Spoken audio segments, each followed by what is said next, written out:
everyone, it's Nina. Thanks for joining me today for a new tutorial, and today I'm featuring the Stamp Market Collaboration Stamp Set for STAMPtember. This beautiful stamp set has some gorgeous leaves and flowers that you can use to create some beautiful floral arrangements. I'm going to be making a one-layer card today. I don't do that very often, and I wanted to challenge myself to do that again today. So I am using the stamp set with some Distress Oxide inks to do some stamping and create a simple one-layer card design. I'm pulling out a greeting from the Simon Says Stamp Greetings Mix stamp set. I'm going to stamp this with some really nice crisp black ink. This is the Simon Says Stamp Intense Black ink, and I stamped it twice just to get a really dark impression. I'm ready to move on to stamping the florals, so I'm going to start arranging the flowers in my misti stamping tool. And because I want to stamp some of these off the card a little bit, I will move over to my larger misti here shortly. However, I wanted to do something unique with the stamping. I want the images to have a little bit of a dimensional and shaded look without having to pop them up off the card.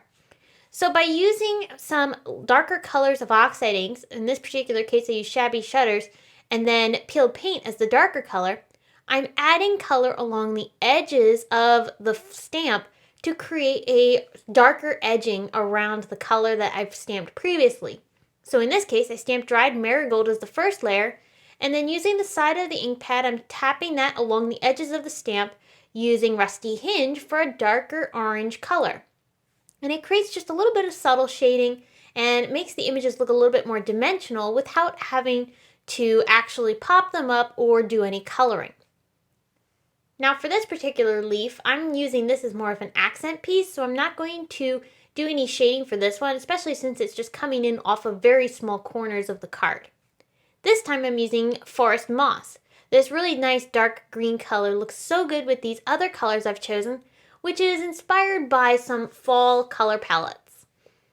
I want something that has a very fall-like feel to this, since autumn is fast approaching. As I continue stamping, I'm also filling in some areas with a bit of purple using Dusty Concord, and these are some fun berry images from another stamp set that Simon released for STAMPtember. It was the Paper Rose set, which had some beautiful poinsettias, and I had this cute little berry image which I'm using to fill in some of these little spots.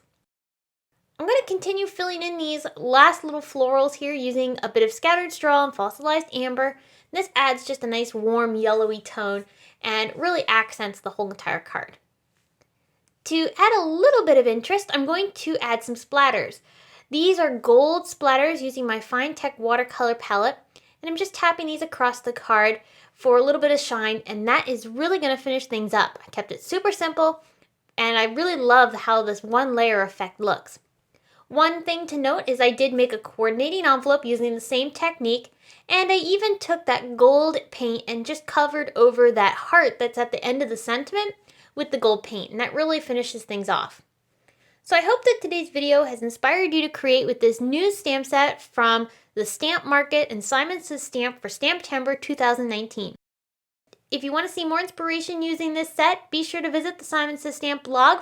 Thanks for tuning in. I will be back again very soon with more to share with you.